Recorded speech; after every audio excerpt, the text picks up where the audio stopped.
혹시 여러분 이런 말씀 들어보신 적 있으신가요? 우리 할아버지는 90세까지 매일 소주 한 잔씩 드시고도 정정하셨어요. 술이 몸에 나쁘다는 건 다 거짓말이에요. 아마 고개를 끄덕이시는 분들이 많으실 겁니다. 하지만 잠깐만요. 정말 모든 분이 그럴까요? 제가 지난 45년간 내과 전문의로 일하면서 목격한 충격적인 사실을 말씀드릴게요. 지난주에 응급실로 실려온 78세 박춘식 할아버지 이야기입니다. 이분도 똑같이 말씀하셨어요. 선생님, 우리 아버지는 100세까지 술 드셨는데 왜 나는 이런 일이? 그런데 갑자기 집에서 쓰러지셔서 응급실에 오신 거예요. 혈압이 200이 넘게 올라가 있었고 뇌혈관이 심각하게 좁아져 있었습니다. 한순간에 뇌졸중으로 반신불수가 될 뻔한 위험한 상황이었어요. 그런데 더 놀라운 건 금주를 시작한 지 불과 3개월 만에 일어난 변화입니다. 혈압이 정상으로 돌아왔고 10년 넘게 복용하던 혈압약도 절반으로 줄였어요. 매일 밤 깨던 잠도 푹 자게 되고 가장 놀라운 건 기억력이 돌아온 거예요. 손자 이름도 가끔 헷갈리던 분이 지금은 손자와 함께 바둑도 두고 책도 읽으세요. 안녕하세요, 여러분. 내과 전문의 이정수입니다. 지난 45년간 수많은 환자분들을 진료하면서 깨달은 중요한 사실들을 오늘 여러분과 나누고 싶습니다. 금주를 시작하면 어떤 놀라운 변화가 일어나는지 이 영상을 끝까지 보시면 오늘부터 바로 실천할 수 있는 5단계 금주법과 치매에서 멀어지게 될 겁니다. 구독과 좋아요 버튼 꼭 눌러주시고 지금부터 시작하겠습니다. 먼저 여러분께 충격적인 사실 하나를 말씀드릴게요. 65세가 넘으면 우리 몸이 알코올을 처리하는 능력이 절반으로 떨어집니다. 왜 그럴까요? 간이 늙으면서 알코올 분해 효소인 ADH와 ALDH의 생산량이 현저히 줄어들기 때문입니다. 젊었을 때는 소주 한 잔을 마시면 2시간 정도면 완전히 분해되는데 나이가 들면 같은 양을 마셔도 4시간에서 5시간이 넘게 걸려요. 그 사이에 분해되지 못한 알코올이 혈액을 타고 온몸을 돌아다니면서 각 장기를 공격합니다. 특히 무서운 건 뇌에 미치는 영향입니다. 알코올이 뇌에 도달하면 뇌세포를 직접 파괴해요. 소주 한 잔으로도 하루에 뇌세포 200만 개가 사라집니다. 그 정도는 괜찮지 않을까 하고 생각하실 수도 있지만 매일 마시면 어떻게 될까요? 일주일에 1,400만 개, 한 달이면 6억 개, 1년이면 무려 73억 개의 뇌세포가 영구적으로 손실됩니다. 이게 바로 알코올성 치매의 시작이에요. 처음엔 나이 들어서 깜빡깜빡하는구나 하고 넘어가지만 점점 심해져서 결국 가족도 알아보지 못하게 되는 거죠. 실제로 제가 만난 74세 김영철님 사례를 말씀드릴게요. 이분은 젊었을 때부터 술을 좋아하셨어요. 회사 다닐 때는 술이 강했거든요.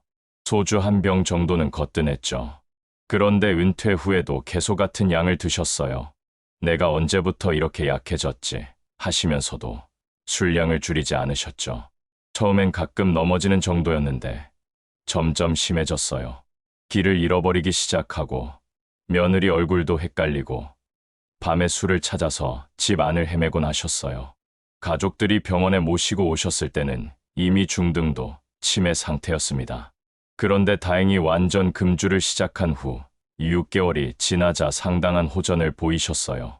지금은 일상생활이 가능하실 정도로 회복되셨습니다. 여기서 중요한 건 뇌세포는 한번 죽으면 재생이 안 된다는 점입니다. 하지만 금주를 하면 남아있는 뇌세포들이 새로운 연결을 만들어서 기능을 회복할 수 있어요.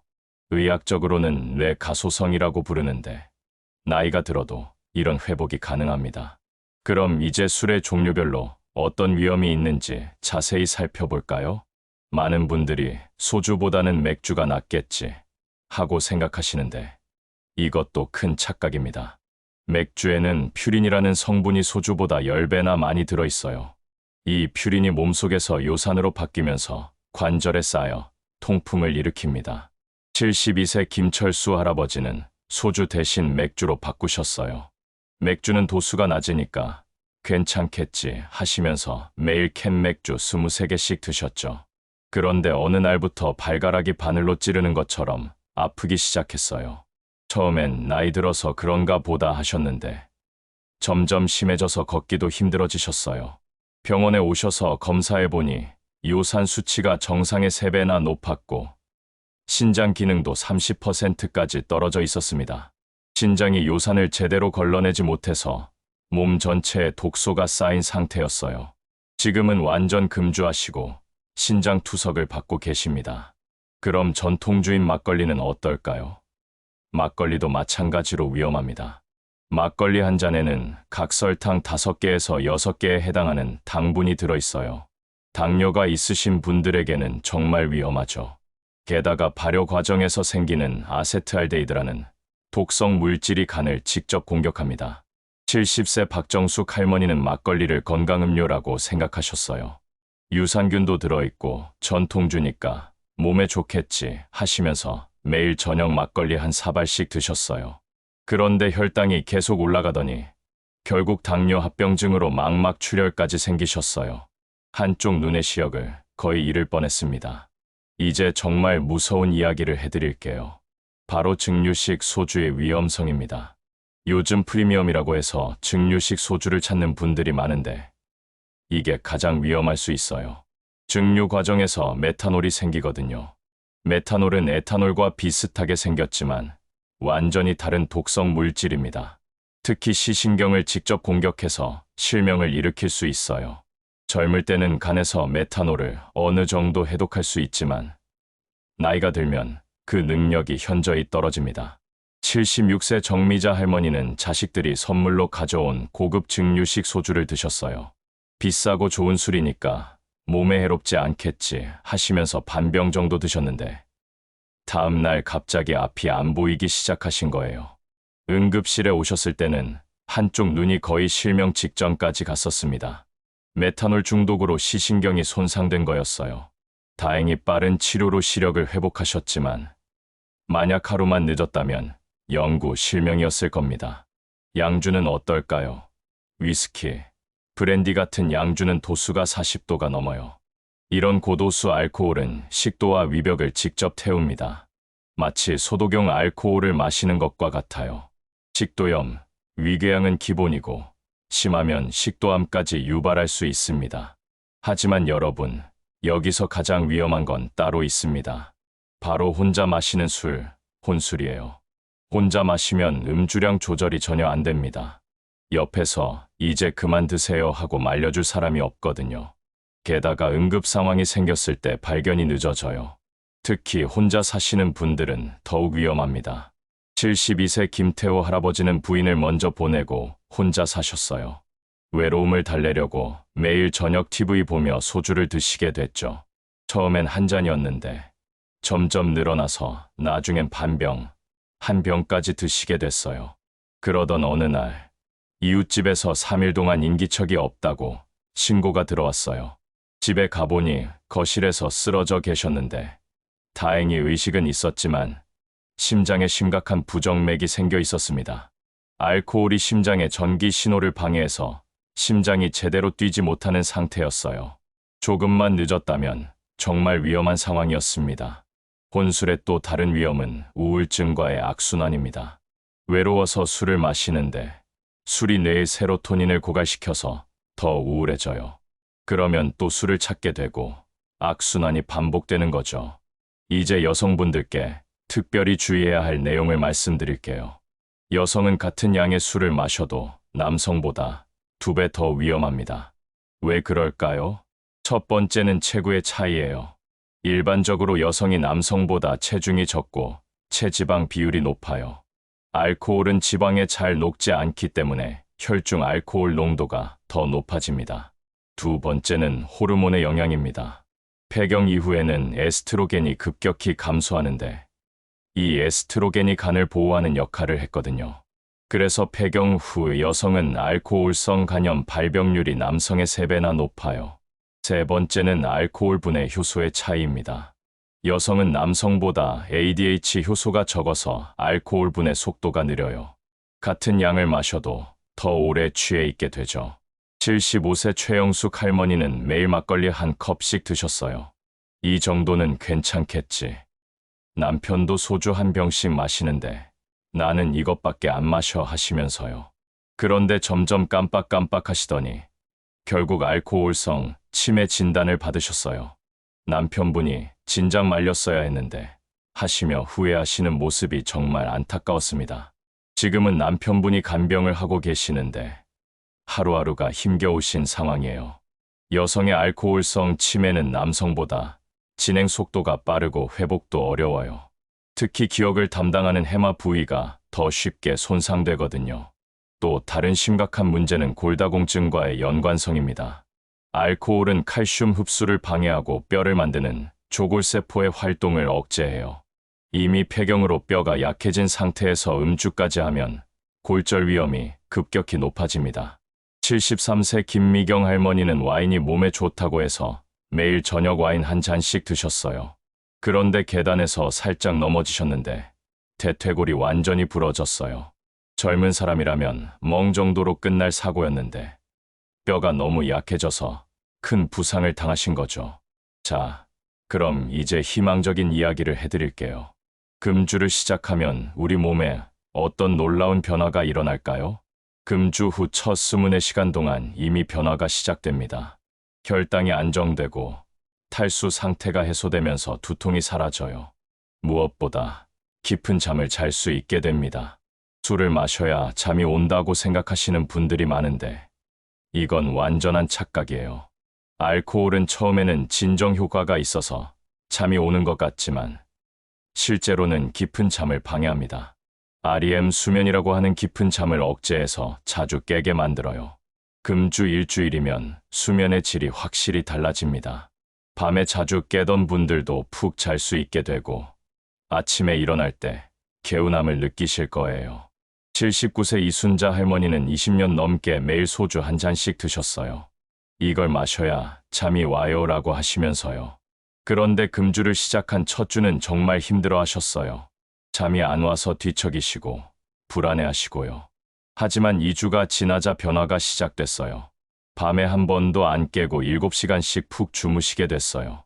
이렇게 잘 잔 게 언제인지 모르겠다고 하시더라고요. 지금은 진작 끊을 걸 그랬다고 말씀하세요. 금주 2주에서 3주가 지나면 간 기능이 개선되기 시작합니다. 간은 우리 몸에서 유일하게 재생이 가능한 장기예요.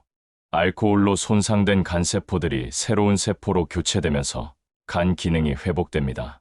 만성간염으로 고생하시던 68세 박영수 할아버지는 금주 한 달 만에 간 수치가 절반으로 떨어졌어요. 의사인 저도 놀랄 정도로 빠른 회복이었습니다. 금주 1개월에서 3개월이 지나면 정말 놀라운 변화들이 나타납니다. 혈압이 정상화되고 혈당 조절도 좋아져요. 당뇨약을 복용하시던 분들도 용량을 줄일 수 있게 됩니다. 77세 조명자 할머니는 혈압약을 3가지나 드시고 계셨어요. 그런데 금주 2개월 후부터 혈압이 계속 떨어져서 약을 하나씩 줄여나갔어요. 지금은 혈압약 한 알만 드시고도 정상 혈압을 유지하고 계십니다. 금주 6개월에서 1년이 지나면 정말 극적인 변화가 일어납니다. 뇌 기능이 회복되면서 기억력과 집중력이 돌아와요. 면역력도 강해져서 감기도 잘 안 걸리고 전체적인 활력이 생깁니다. 가장 놀라운 건 혈관의 변화예요. 알코올로 손상됐던 혈관 내피가 회복되면서 혈관이 젊어집니다. 실제로 혈관 나이가 5년에서 10년 젊어지는 경우도 많아요. 81세 김덕수 할아버지는 금주 1년 후 건강검진을 받으셨는데 혈관 나이가 70세로 나왔어요. 실제 나이보다 11년이나 젊은 거죠. 이게 정말 내 혈관이 맞나 하실 정도로 놀라워하셨어요. 그럼 어떻게 금주를 시작해야 할까요? 제가 45년간의 경험으로 정리한 구체적인 5단계 실천법을 알려드릴게요. 1단계는 명확한 목표 설정입니다. 막연하게 술을 끊어야지 하는 게 아니라 구체적인 목표를 세우세요. 건강하게 오래 살아서 손주 결혼식까지 보겠다. 90세까지 정정하게 살겠다. 가족에게 짐이 되지 않겠다.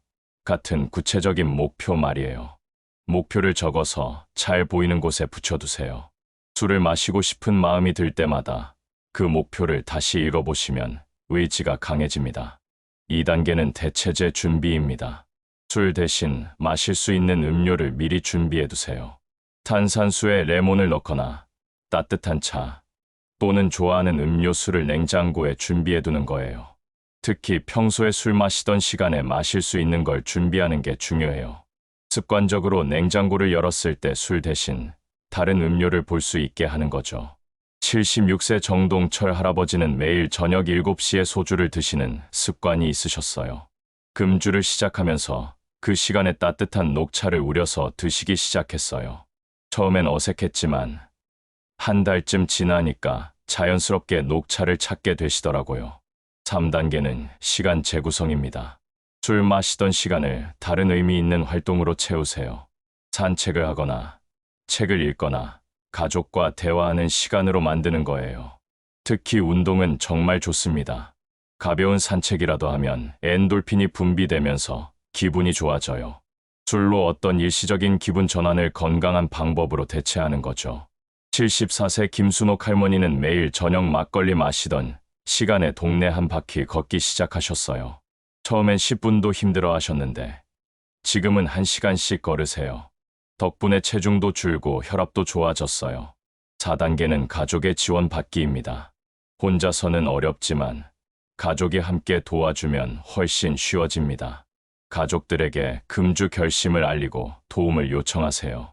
집에 술을 두지 않는 것, 술 마시는 자리에 가지 않는 것, 힘들 때 대화 상대가 되어주는 것 등 구체적인 도움을 요청하는 거예요. 78세 박창수 할아버지는 아들에게 도움을 요청하셨어요. 아들이 집에 있던 술을 모두 치우고 대신 아버지가 좋아하는 차를 사다 드렸어요. 그리고 매일 저녁 아버지와 30분씩 산책하는 시간을 가지기 시작했어요. 가족의 따뜻한 지원 덕분에 성공적으로 금주하고 계십니다.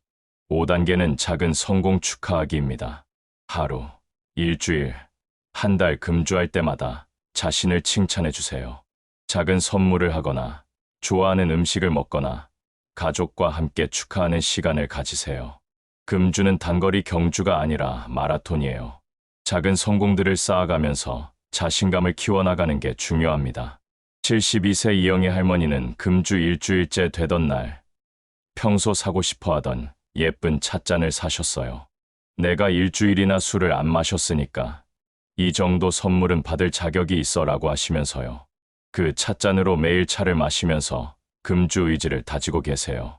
마지막으로 금주 과정에서 힘들 때는 전문가의 도움을 받는 것도 중요합니다. 금단 증상이 심하거나 우울감이 계속되면 병원을 찾아서 상담을 받으세요. 부끄러운 일이 아니에요. 건강을 지키기 위한 현명한 선택입니다. 여러분께 꼭 전하고 싶은 마지막 말씀이 있습니다. 나이가 들어서 금주하면 이제 와서 뭐 하나 하고 생각하실 수도 있어요. 하지만 절대 늦지 않았습니다. 90세에 금주를 시작해서 95세까지 건강하게 사신 분도 봤어요. 지금 이 순간 금주를 결심하시면 10년 뒤에 손주와 함께 웃으며 시간을 보낼 수 있습니다. 건강한 몸으로 사랑하는 가족들과 더 오래 함께할 수 있어요. 실제로 85세에 금주를 시작하신 한만수 할아버지가 계세요. 이분은 이제 죽을 날도 얼마 안 남았는데 뭐 하러 끊어라고 하셨었어요. 하지만 아들이 간곡히 부탁해서 금주를 시작하셨죠. 놀랍게도 금주 6개월 만에 지팡이 없이도 걸을 수 있게 되셨어요. 1년 후에는 혼자서 시장도 가시고 친구들과 등산도 하세요. 지금 89세인데 술 끊고 나서 진짜 인생이 시작됐다고 말씀하십니다. 여러분의 가족들도 마찬가지예요. 여러분이 건강해지시면 가족들이 얼마나 행복해할지 생각해 보세요. 자식들이 부모님 걱정 안 하고 살 수 있고 손주들이 할아버지 할머니와 더 많은 추억을 만들 수 있어요. 혹시 지금 술을 끊기가 너무 어렵다고 느끼신다면 한 번에 완전히 끊으려고 하지 마세요. 점진적으로 줄여나가는 것도 방법입니다. 매일 한 잔 드셨다면 이틀에 한 번, 그 다음엔 사흘에 한 번 이런 식으로 서서히 줄여나가세요. 중요한 건 포기하지 않는 거예요. 한 번 실패했다고 해서 나는 안 돼라고 생각하지 마세요. 실패는 성공으로 가는 과정이에요. 다시 시작하면 됩니다. 73세 문기선 할아버지는 금주에 3번 실패하셨어요. 그때마다 나는 의지가 약해서 안 돼라고 자책하셨죠. 하지만 4번째 도전에서 성공하셨어요. 지금은 2년째 금주를 이어가고 계시고 포기하지 않길 잘했다고 말씀하세요. 또 하나 중요한 건 술 친구들과의 관계 정리입니다. 함께 술을 마시던 친구들이 계속 권한다면 단호하게 거절하세요. 진정한 친구라면 여러분의 건강을 위한 결정을 존중해 줄 거예요. 한 잔 정도는 괜찮지 않을까 하는 생각도 위험합니다. 알코올 의존이 있는 분들에게는 적당한 음주라는 건 없어요. 한 잔이 2잔이 되고 2잔이 한 병이 되는 게 순식간이거든요. 대신 새로운 취미나 활동을 찾아보세요. 서예, 그림 그리기, 독서 모임, 노래 교실, 게이트볼 등 건전한 취미 활동을 통해 새로운 친구들을 만나세요. 술 없이도 즐거운 시간을 보낼 수 있다는 걸 경험하시게 될 거예요. 75세 김영자 할머니는 금주 후 동네 노래 교실에 다니기 시작하셨어요. 처음엔 나이가 이런데 뭘 배워라고 하셨는데 지금은 노래 교실의 인기 회원이세요. 술 마실 시간에 노래 연습하니까 하루가 짧아요 라고 하십니다. 마지막으로 여러분께 당부드리고 싶은 건 정기적인 건강검진의 중요성입니다. 금주를 시작하신 후에도 6개월마다 한 번씩은 병원에서 검사를 받아보세요. 간 기능, 혈압, 혈당, 뇌 기능 등을 체크해서 회복 과정을 확인하는 거예요. 검사 결과가 좋아지는 걸 보면 금주 의지도 더 강해집니다. 숫자로 확인할 수 있는 변화만큼 확실한 동기부여는 없거든요. 그리고 혹시 금주 과정에서 몸에 이상이 생기면 즉시 병원을 찾으세요. 심한 떨림, 환각, 발작 등의 금단 증상이 나타날 수 있어요. 이런 증상은 생명을 위험하게 할 수 있으니까 혼자 참지 마시고 전문의의 도움을 받으세요. 여러분, 제가 45년간 의사로 일하면서 가장 보람을 느끼는 순간이 언제인지 아세요? 환자분들이 건강을 되찾고 행복해하시는 모습을 볼 때예요. 특히 금주에 성공하신 분들의 변화된 모습을 보면 정말 뿌듯합니다. 여러분도 분명히 할 수 있어요. 나이는 숫자일 뿐이에요. 의지만 있다면 언제든 새로운 시작이 가능합니다. 오늘 이 순간부터 여러분의 새로운 인생이 시작되는 거예요. 오늘 이 영상이 여러분과 여러분의 소중한 가족에게 도움이 되셨기를 진심으로 바랍니다. 건강한 삶을 위한 여정, 저도 여러분과 함께 응원하겠습니다. 구독과 좋아요, 그리고 댓글로 여러분의 이야기도 들려주세요. 여러분의 건강한 내일을 위해 계속해서 유익한 정보를 전해드리겠습니다. 마지막으로 한 번 더 말씀드리지만 지금 당장 시작하세요. 내일이 아니라 오늘, 지금 이 순간부터요. 10년 뒤 여러분이 손주와 함께 웃으며 그때 술을 끊길 정말 잘했다고 말씀하실 날을 기대하며 이만 마치겠습니다. 감사합니다.